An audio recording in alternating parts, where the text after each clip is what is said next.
ರೈತರು ಬರ್ತಾ ಇದ್ರೆ ನಿಮ್ಮ ಕಸ್ಟಮರ್ ಆಗಿ ಬಂದಿದ್ದುಂಟಾ? ಬರ್ತಾರೆ, ಕಸ್ಟಮರ್ಸ್ ಬರ್ತಾರಲ್ವಾ, ಅವರು ವಿತೌಟೇ ಮಾಡಿ ನಮಗೆ ಸ್ಯಾಟಿಸ್ಫೈ ಆಗುತ್ತೆ ಆ ಥರ. I am proud to say I am sex work ಅಂತ ನಾನು ಹೆಂಗೆ ಹೇಳಿದ್ನೋ ಅದರಲ್ಲಿ ಒಳಗಡೆನೂ ಕೂಡ ಅಷ್ಟೇ ನೋವಿದೆ. ನಾನು ಮಂಡ್ಯ, ಓಕೆ. ಶಿರಾ ಈ ಕಡೆ ಎಲ್ಲ ಹೋಗ್ತಿದ್ದೆ ಅವಾಗ. ಸೆಕ್ಸ್ ವರ್ಕ್ ಮಾಡೋ ಟೈಮಲ್ಲಿ ನಾವು ನಮ್ಮನ್ನು ಎಕ್ಸ್ಪೋಸ್ ಮಾಡ್ಕೋಬೇಕಲ್ವಾ. ಓಕೆ.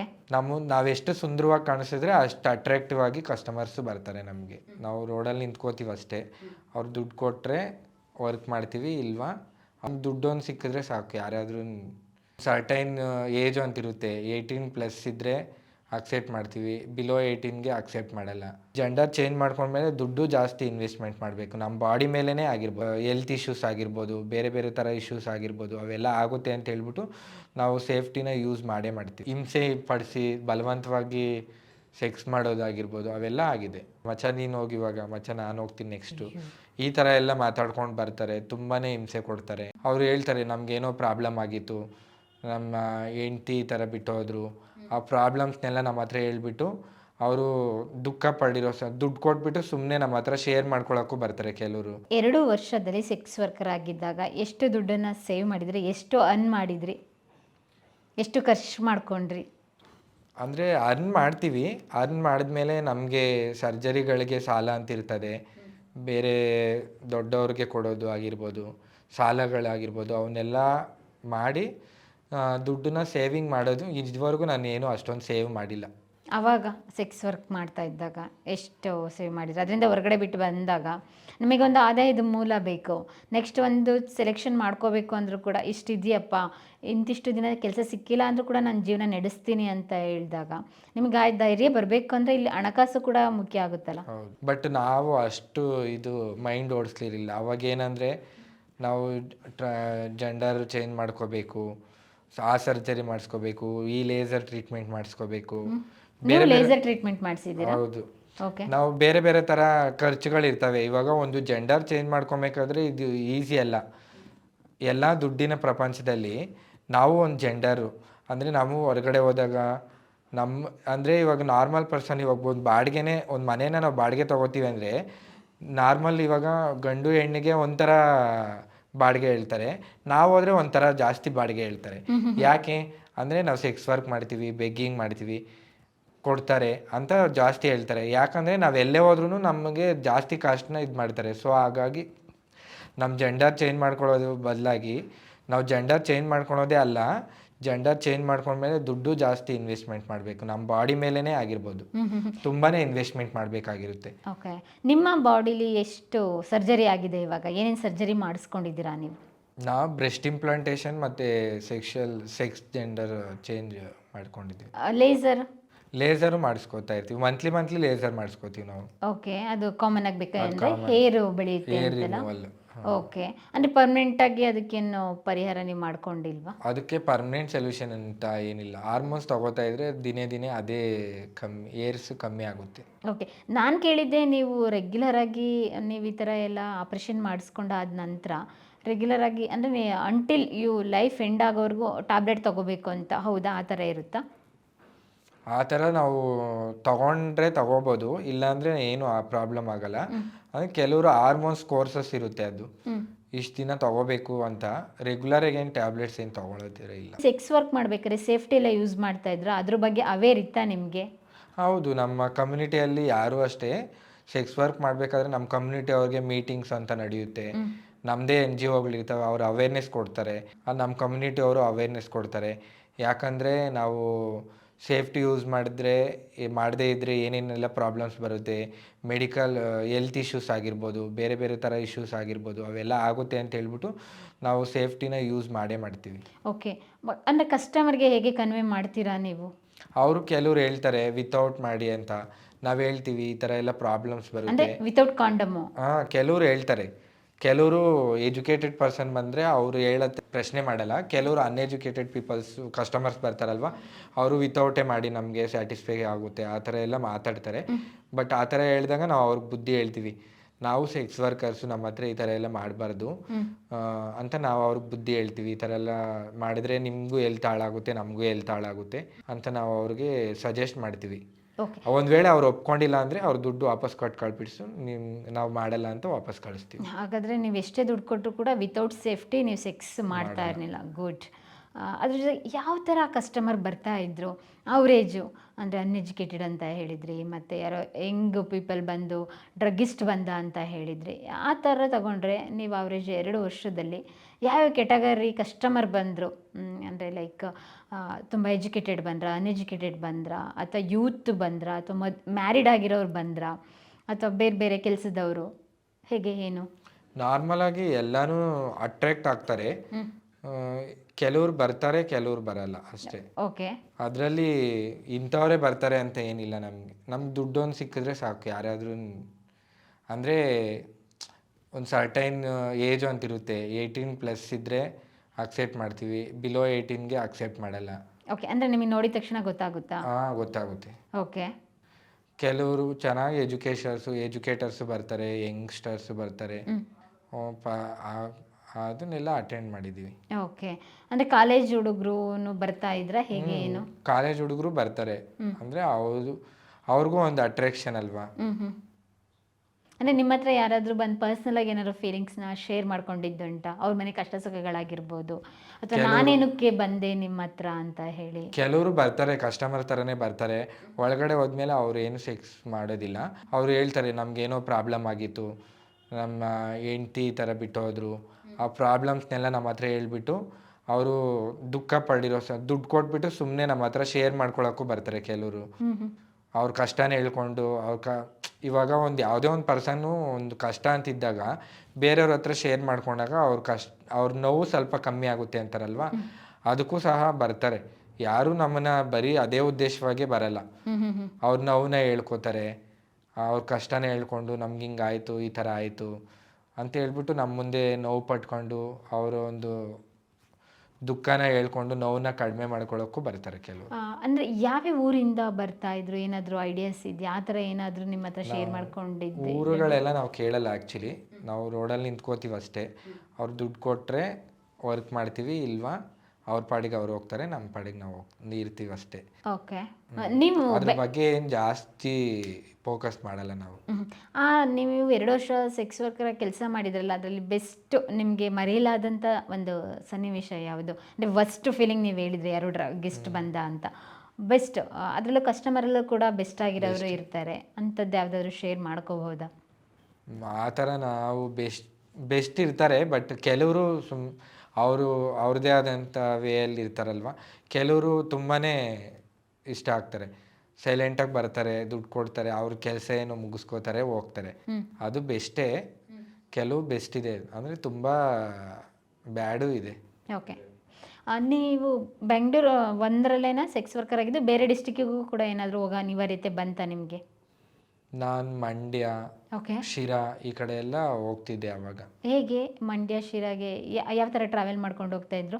ಅಂದರೆ ನಿಮ್ಮದು ಕೂಡ ಅಲ್ಲಿ ನಮ್ಮದು ಬಿಫೋರ್ ನಾನು ರೆಂಟೆಡ್ ಹೌಸ್, ನಾನು ಓನಾಗಿ ಹೌಸ್ ಮಾಡ್ಕೊಳಕ್ಕೆ ಮುಂಚೆ ನಾನು ಕಮ್ಯುನಿಟಿಯಲ್ಲಿ ಇರ್ತೀನಿ. ಕಮ್ಯುನಿಟಿಯಲ್ಲಿ ಇದ್ದಾಗ ನಾನು ಒಂದು ಪ್ಲೇಸಲ್ಲಿ ಇದ್ದಾಗ ನನಗೆ ಆ ಒಂದು ಜಾಗ, ಒಂದು ಲೊಕ್ಯಾಲಿಟಿ ನನಗೆ ಇಷ್ಟ ಆಗಲಿಲ್ಲ ಅಂದರೆ ನಾನು ಬೇರೆ ಕಡೆ ಹೋಗ್ತೀನಿ.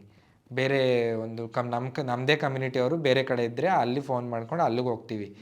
ಅಲ್ಲಿಗೆ ಹೋದಾಗ ನಾನು ನೆಲಮಂಗಲದಿಂದ ಅಲ್ಲಿಗೆ ಮದ್ದೂರ್ಗೆ ಹೋಗ್ತೀನಿ. ಫಸ್ಟ್ ಮದ್ದೂರಿಗೆ ಹೋದ್ರಿ? ಓಕೆ. ಮದ್ದೂರ್ಗೆ ಹೋದಾಗ ಅಲ್ಲಿ ನನಗೆ ತುಂಬ ಅಡ್ಜಸ್ಟ್ ಆಗುತ್ತೆ. ಅಲ್ಲಿ ಅವರು ಕಮ್ಯುನಿಟಿಯವರು ನಮ್ಮನ್ನು ಟ್ರೀಟ್ ಮಾಡೋದು, ನಮ್ಮ ಬಗ್ಗೆ ಕನ್ಸರ್ನ್ ತೋರಿಸೋದು, ಅದೆಲ್ಲ ತುಂಬ ಇಷ್ಟ ಆಯಿತು ನನಗೆ.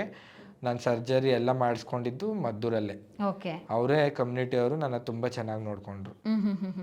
ಅಂದರೆ ನೀವು ಅಲ್ಲಿಗೆ ಹೋದಾಗ ಅಲ್ಲಿ ಇರೋಂಥ ಟ್ರಾನ್ಸ್ಜೆಂಡರ್ ಸೆಕ್ಸ್ ವರ್ಕರ್ಗೆ ಲಾಸ್ ಆಗುತ್ತೆ, ಹೊಸ ಹುಡುಗಿ ಬಂದ್ಲು ಅಂತ ಏನಾರು ತಾರತಮ್ಯ ಮಾಡಿದ್ದುಂಟಾ? ನಮ್ಮ ಸಮುದಾಯದಲ್ಲಿ ಆ ಥರ ತಾರತಮ್ಯ ಎಲ್ಲೂ ಮಾಡಲ್ಲ. ಓಕೆ. ಅಕ್ಸೆಪ್ಟ್ ಮಾಡ್ತಾರೆ. ಯಾಕಂದ್ರೆ ಅವ್ರದ್ದು ಒಂದು ಪರಿವಾರ ಅನ್ನೋದಿರುತ್ತೆ, ಅವ್ರ ಪರಿವಾರ ಬೆಳೆಯುತ್ತಲ್ವಾ. ನಮ್ಮ ಮನೆಗೆ ಅಲ್ವಾ ಬಂದಿರೋದು, ನಮ್ಮದೇ ಅಲ್ವಾ, ನಮ್ಮ ಕಮ್ಯುನಿಟಿನೇ ಅಲ್ವಾ ಅಂತ ಒಂದು ಕನ್ಸರ್ನ್ ಇರುತ್ತೆ. ಓಕೆ. ಅಂದರೆ ಮಂಡ್ಯದಲ್ಲಿ ಅಂದರೆ ಅಲ್ಲಿ ಹಳ್ಳಿ ಜನ ಎಲ್ಲ ಕಸ್ಟಮರ್ ಆಗಿ ಬರೋವ್ರಾ? ಬರೋರು.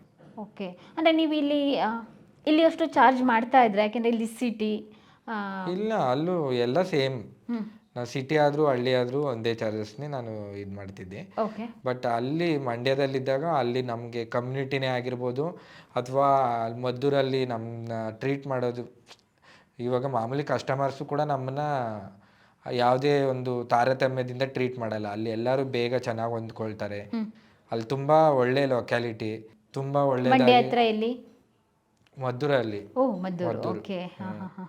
ಅಲ್ಲಿ ತುಂಬ ಚೆನ್ನಾಗಿ ಫ್ಯಾಮಿಲಿಗಳಲ್ಲಿ ತುಂಬ ಮಿಂಗಲ್ ಆಗೋದು. ನಮ್ಮನ್ನು ಎಲ್ಲದಕ್ಕೂ ಪೂಜೆಗಳಿಗೆ ಅದಕ್ಕೆ ಇದಕ್ಕೆ ಕರೀತಾರೆ. ಅಲ್ಲೆಲ್ಲ ತುಂಬ ಚೆನ್ನಾಗಿತ್ತು. ಓಕೆ. ಆವಾಗ ನನಗೆ ಅಲ್ಲಿ ಅವ್ರ ಸರ್ಜರಿ ಎಲ್ಲ ಮಾಡಿಸಿದಾಗ ಅಲ್ಲಿನ ಲೋಕಾಲಿಟಿ ಎಲ್ಲ ನನಗೆ ಇಷ್ಟ ಆಯಿತು. ತುಂಬಾ ಚೆನ್ನಾಗಿತ್ತು. ಓಕೆ. ರೈತರು ಬರ್ತಾ ಇದ್ರೆ ನಿಮ್ಮ ಕಸ್ಟಮರ್ ಆಗಿ ಬಂದಿದ್ದುಂಟಾ? ಬರ್ತಾರೆ, ಆಲ್ಮೋಸ್ಟ್ ಎಲ್ಲ ಬರ್ತಾರೆ. ಅವ್ರದ್ದು ಒಂದು ಅಟ್ರಾಕ್ಟಿವ್ ಅಲ್ವಾ. ನೀವು ಯಾವಾಗ್ಲೂ ಸ್ಯಾರಿನೇ ವೇರ್ ಮಾಡ್ತಿದ್ದೆ ಅಥವಾ ಮಾಡರ್ನ್ ಡ್ರೆಸ್ ವೇರ್ ಮಾಡ್ತಾ ಇದ್ದೆ? ಮಾಡರ್ನ್ ಡ್ರೆಸ್ಗಳು ಹಾಕೊಂತಿದ್ದೆ, ಸ್ಯಾರಿ ಜಾಸ್ತಿ ವೇರ್ ಮಾಡ್ತಿರ್ಲಿಲ್ಲ. ಓಕೆ. ಮಾಡರ್ನ್ ಡ್ರೆಸ್ ಅಂದ್ರೆ ಶಾರ್ಟ್ ಡ್ರೆಸ್ಸಾ? ಶಾರ್ಟ್ ಡ್ರೆಸ್ ಎಲ್ಲ. ಓಕೆ. ಇವಾಗ ಸಿನಿಮಾಗಳಲ್ಲೆಲ್ಲ ನೋಡ್ತೀವಲ್ಲ, ಬಾಂಬೆಲೆಲ್ಲ ಯಾವ ರೀತಿ ಈ ಇರುತ್ತೆ? ಟೈಮಲ್ಲಿ ನಾವು ಆ ಒಂದು ಸೆಕ್ಸ್ ವರ್ಕ್ ಮಾಡೋ ಟೈಮಲ್ಲಿ ನಾವು ನಮ್ಮನ್ನ ಎಕ್ಸ್ಪೋಸ್ ಮಾಡ್ಕೋಬೇಕಲ್ವಾ. ಓಕೆ. ನಾವೆಷ್ಟು ಸುಂದರವಾಗಿ ಕಾಣಿಸಿದ್ರೆ ಅಷ್ಟು ಅಟ್ರಾಕ್ಟಿವ್ ಆಗಿ ಕಸ್ಟಮರ್ಸ್ ಬರ್ತಾರೆ ನಮಗೆ. ಆಗಿರ್ಬೇಕಾದ್ರೆ ನೈಟ್ ಟೈಮಲ್ಲಿ ಪರ್ಕಿಗಳು ಕಾಮುಕರ ಕಣ್ಣಿಗೆ ನೀವು ಬಿದ್ದಿಲ್ವಾ? ಬಿದ್ದಿದ್ದೀವಿ. ಹಾಂ. ಬಿದ್ದಿರೋದು ಆಗಿದೆ, ಅವ್ರ ಹತ್ರ ಏಟುಗಳು ತಿಂದಿರೋದು ಆಗಿದೆ. ಅವರು ನಮ್ಮನ್ನ ಹಿಂಸೆ ಪಡಿಸಿ ಬಲವಂತವಾಗಿ ಸೆಕ್ಸ್ ಮಾಡೋದಾಗಿರ್ಬೋದು, ಅವೆಲ್ಲ ಆಗಿದೆ. ಪೊರ್ಕಿಗಳು ಏನು ಮಾಡ್ತಾರೆ ಅಂದರೆ, ನಾವು ಅವ್ರು ತುಂಬ ಕುಡಿದ್ಬಿಟ್ಟಿರ್ತಾರೆ. ನಾವು ಹೇಳ್ತೀವಿ, ಪ್ಲೀಸ್ ನಮಗೆ ಆಗಲ್ಲ, ನೀವು ತುಂಬ ಕುಡ್ದಿದ್ದೀರಾ, ಮತ್ತೆ ಒಳಗಡೆ ಬಂದು ಹಿಂಸೆ ಆಗುತ್ತೆ ಅಂತ ಹೇಳಿದ್ರು ಅವ್ರು ಕೇಳಲ್ಲ. ಅಂದ್ರೆ ಗ್ಯಾಂಗ್ ತರ ಬರ್ತಾರ? ಗ್ಯಾಂಗ್ ಥರ ಬರ್ತಾರೆ. ಓಕೆ. ಕೇಳಲ್ಲ. ಏನು ನೀನು ನಮ್ಮನ್ನು ಆ ಥರ ಬ್ಯಾಡ್ ವರ್ಡ್ಸ್ ಎಲ್ಲ ಯೂಸ್ ಮಾಡಿಬಿಟ್ಟು ಬರಲೇಬೇಕು, ಇವಾಗ ನಾನು ನಿನ್ನ ಮಾಡಲೇಬೇಕು, ನಿನ್ನ ನಾನು ಅನುಭವಿಸ್ಲೇಬೇಕು, ಆ ಥರ ಎಲ್ಲ ಹಿಂಸೆ ಮಾಡಿ ಲಾಕ್ ಮಾಡ್ತಾರೆ ನಮ್ಮನ್ನು. ಲಾಕ್ ಮಾಡಿಬಿಟ್ಟು ಎಳ್ಕೊಂಡು ಹೋಗಿ ಅವ್ರಿಗಿಷ್ಟ ಬಂದಂತೆ ನಮ್ಮನ್ನು ಯೂಸ್ ಮಾಡ್ಕೋತಾರೆ. ದುಡ್ಡು ಕೊಡ್ತಾರೆ. ಓಕೆ. ನಾವು ದುಡ್ಡು ಕೊಟ್ಟರು ಬೇಡ ಸ್ವಾಮಿ ಅಂತ ಹೇಳಿದ್ರು, ನಿಮ್ಮ ಕೈ ಮುಗಿತೀನಿ ಅಂತ ಹೇಳಿದ್ರು, ಆ ಟೈಮಲ್ಲಿ ನಾವು ಅವ್ರು ಬಿಡಲ್ಲ. ಬಿಡದೇ ಇರೋವಂಥ ಸಿಚುವೇಶನ್ ಅವ್ರದ್ದು. ಆ ಥರ ಮೈಂಡ್ ಸೆಟ್ ಇರುತ್ತೆ ಕೆಲವ್ರಿಗೆ. ಪೊರ್ಕಿಗಳಿರ್ತಾರಲ್ವ, ನೀವೇನು ರೌಡಿಸಮ್ ಮಾಡೋರು ಅವರು ಇವರು, ನಾವು ಏನು ಹೇಳಿದ್ರು ಅವ್ರು ಕೇಳೋ ಪೊಸಿಷನಲ್ಲಿ ಇರಲ್ಲ. ಯಾಕಂದರೆ ಅವ್ರದ್ದೇ ಆದ ಲೋಕದಲ್ಲಿ ವಿಹರಿಸ್ತಾ ಇರ್ತಾರೆ. ಅವ್ರ ಮೈಂಡ್ ಸೆಟ್ಟೇ ಬೇರೆ ಥರ ಇರುತ್ತೆ. ಅಂದರೆ ಪೊರ್ಕಿಗಳು ಒಂದು ಗ್ಯಾಂಗ್ ಇರುತ್ತಲ್ಲ, ಅವರು ಒಬ್ಬರಾದ್ಮೇಲೆ ಒಬ್ರು ಸಿನಿಮಾದಲ್ಲಿ ನೋಡ್ತೀವಲ್ಲ, ಅದೇ ರೀತಿ ನಿಮ್ಮೇಲೆ ಅಟೆಂಪ್ಟ್ ಮಾಡ್ತಾರಾ? ಮಾಡ್ತಾರೆ. ನೈಟ್ ಟೈಮ್ ಅಲ್ವಾ, ನಾವೊಂದು ಪ್ಲೇಸಲ್ಲಿ ನಿಂತಿರ್ತೀವಿ, ನೀನು ಇಲ್ಲಿ ನಿಂತ್ಕೋತೀಯಾ, ನಾಳೆಯಿಂದ ನೋಡ್ತೀನಿ, ಆ ಥರ ಎದುರಿಸ್ತಾರೆ. ಏನಾದರೂ ನಾವು ನಾವು ಅಲ್ಲಿ ನಿಂತಿರ್ತೀವಿ, ನಾವು ಅವ್ರಿಗೆ ಕರೆಕ್ಟಾಗಿ ರಿಯಾಕ್ಟ್ ಕೊಡಲ್ಲ, ರೆಸ್ಪಾನ್ಸ್ ಮಾಡಲ್ಲ ಅಂದಾಗ ಅವ್ರು ಏನಾಗ್ತಾರೆ, ನಾಳೆ ನೀನು ಇಲ್ಲಿ ನಿಂತ್ಕೋತೀಯಾ, ನೀನು ಹಂಗೆ ಮಾಡ್ತೀನಿ ಹಿಂಗೆ ಮಾಡ್ತೀನಿ ಅಂತ ಎದುರಿಸ್ತಾರೆ. ಆವಾಗ ಅವರು ಆ ಹೆದರಿಕೆಯಿಂದ ನಾವು ಅವ್ರಿಗೆ ಶರಣ ಆಗಲೇಬೇಕು. ಆ ಥರ ಪರಿಸ್ಥಿತಿಗಳು ಬರ್ತವೆ. ಅಂದರೆ ನಿಮ್ಮ ಬಾಡಿ ಹೇಗೆ ಹೇಗೆ ತಡ್ಕೊಳ್ಳುತ್ತೆ ಅಟ್ ಎ ಟೈಮು 4-5 ಜನ ಅಂತ ಹೇಳಿದಾಗ? ಒಂದೇ ಟೈಮು ಬರಲ್ಲ ಅವರು, 1 by 1 ಬರ್ತಾರೆ. ಮಚ್ಚ ನೀನು ಹೋಗಿ, ಇವಾಗ ಮಚ್ಚ ನಾನು ಹೋಗ್ತೀನಿ ನೆಕ್ಸ್ಟು, ಈ ಥರ ಎಲ್ಲ ಮಾತಾಡ್ಕೊಂಡು ಬರ್ತಾರೆ. ತುಂಬಾ ಹಿಂಸೆ ಕೊಡ್ತಾರೆ. ಓಕೆ. ಎಷ್ಟು ಪಾಸಿಟಿವಿಟಿ ಇದೆಯೋ ಅಷ್ಟೇ ನೆಗೆಟಿವಿಟಿನೂ ಕೂಡ ಇದೆ. ನಾನು ಆವಾಗಲೇ ಹೇಳ್ದಂಗೆ I am proud to say I am sex work ಅಂತ ನಾನು ಹೆಂಗೆ ಹೇಳಿದ್ನೋ, ಅದರಲ್ಲಿ ಒಳಗಡೆನೂ ಕೂಡ ಅಷ್ಟೇ ನೋವಿದೆ. ಯಾವುದೇ ಒಂದು ನಾವು ಮಾಡಬೇಕಾದ್ರೆ ಎಷ್ಟು ನೆಗೆಟಿವಿಟಿ ಇರುತ್ತೋ ಅಷ್ಟು ಪಾಸಿಟಿವಿಟಿನೂ ಇರುತ್ತೆ. ಏನು ಪಾಸಿಟಿವಿಟಿ ಅಂದರೆ ದುಡ್ಡು ಬರುತ್ತೆ, ಒಳ್ಳೆ ಲೈಫ್ ಲೀಡ್ ಮಾಡ್ಬೋದು, ಸೇವಿಂಗ್ಸ್ ಮಾಡ್ಬೋದು, ಆ ಥರ ಇರುತ್ತೆ. ನಮಗೂ ಸ್ಯಾಟಿಸ್ಫ್ಯಾಕ್ಷನ್ ಆಗ್ಬೋದು, ಆ ಥರ ಇರುತ್ತೆ. ಕೆಲವು ಕಡೆನೂ ಅದೇ ಥರ ನೆಗೆಟಿವಿಟಿನೂ ಕ್ರಿಯೇಟ್ ಆಗುತ್ತೆ. ಮದ್ದೂರಲ್ಲಿ ಎಷ್ಟು ದಿನ ಇದ್ರಿ? ಮದ್ದೂರಲ್ಲಿ ನಾನು ಅಪ್ರಾಕ್ಸಿಮೇಟ್ಲಿ 1.5 year ಇದ್ದೆ. ಅಂದರೆ ನೀವು 6 ತಿಂಗಳು ನೆಲಮಂಗಲದಲ್ಲಿ ಅಷ್ಟೇ ಇದ್ದಿದ್ದ? 6 months ನೆಲಮಂಗಲದಲ್ಲಿದ್ದೆ. ಆವಾಗ ನಾನು ಸರ್ಜರಿ ಆಗಿರಲಿಲ್ಲ.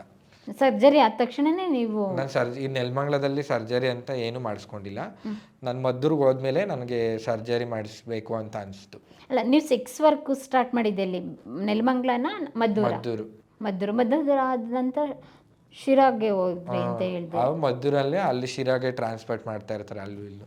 ಓಕೆ. ನಿಮಗೂ ಡಿಮ್ಯಾಂಡ್ ಇದೆ ಹಾಗಾದರೆ ನಿಮ್ಮ ಕಮ್ಯುನಿಟಿಯಲ್ಲೆಲ್ಲ? ಹೌದು, ಕಮ್ಯುನಿಟಿಯಲ್ಲಿ ಇವಾಗ ನಾವಿಲ್ಲಿ ಮಾಡ್ತಾ ಇದ್ವಿ ಅಂದರೆ ಇಲ್ಲಿಂದ ಬೇರೆ ಕಡೆ, ಅಂದರೆ ಬೇರೆ ಬೇರೆ ಕಡೆ ಎಲ್ಲ ರೂಮ್ಸ್ ಇರುತ್ತಲ್ವ ನಮಗೆ, ಅಲ್ಲಿಗೆ ಕಳಿಸ್ತಾರೆ. ಅಲ್ಲಿಗೋಗಿ ಅಂದರೆ ನಾವೇ ಡಿವೈಡ್ ಮಾಡ್ಕೋತೀವಿ. ಶಿರಾ ಅಂದರೆ ಪೂನಾ ರೋಡ್ ಬರುತ್ತೆ ಅಲ್ಲ, ಮೇನ್ ಮುಂಬೈ ಪೂನಾ ರೋಡ್ ಬರುತ್ತೆ, ಅಲ್ಲೇ ರೋಡಲ್ಲೇನ ನಿಮ್ದು ಅಡ್ಡ ಇದ್ದಿದ್ದು ಅಥವಾ ಒಳಗಡೆ ಇರುತ್ತಾ? ಅಡ್ಡ ಕೆಳಗಡೆ ರೋಡಲ್ಲೇ ಇರುತ್ತೆ ನಮ್ದು ಅಡ್ಡ, ಅಂದರೆ ಹೈವೇ ಅಕ್ಕಪಕ್ಕದಲ್ಲೇ ಇರುತ್ತೆ. ಅವರು ನಮಗೆ ಇಲ್ಲಿದ್ದಾಗ ಇಲ್ಲಿಂದ ಅಲ್ಲಿಗೋಗಿ ಅಲ್ಲಿಂದ ಇಲ್ಲಿಗೆ ಬಂದು ಶಿಫ್ಟ್ ಮಾಡ್ಕೋತಾ ಇರ್ತೀವಿ ನಾವೇ. ಓಕೆ. ಅಂದರೆ ನಿಮಗೂ ಕೂಡ ನೀವು ಹೇಳಿದ್ದು ಕಾಸ್ಟ್ಯೂಮು ನಾವು ಔಟ್ಲುಕ್ಕು ತುಂಬ ಚೆನ್ನಾಗಿರಬೇಕು, ಎಕ್ಸ್ಪೋಸ್ ಮಾಡಬೇಕು ಅಂತ. ಹಾಗಾದರೆ ನೀವು ಕಾಸ್ಟ್ಯೂಮು, ಮೇಕಪ್ಗೆ ಎಷ್ಟು ಇನ್ವೆಸ್ಟ್ ಮಾಡ್ತಾ ಇದ್ರಿ? ನಾವು ದಿನ ನಾವು ವೀಕ್ಲಿ ಒನ್ಸ್ ಪಾರ್ಲರ್ಗೆ ಹೋದರೆ 10,000 15,000 ಈ ಥರ ಸಿನಿಮಾ ಸೆಲೆಬ್ರಿಟೀಸ್ಗಿಂತ ಕಾಸ್ಟ್ಲಿ ಆಯ್ತಲ್ಲ ನಿಮ್ಮದು ಬ್ಯೂಟಿ ಬಗ್ಗೆ.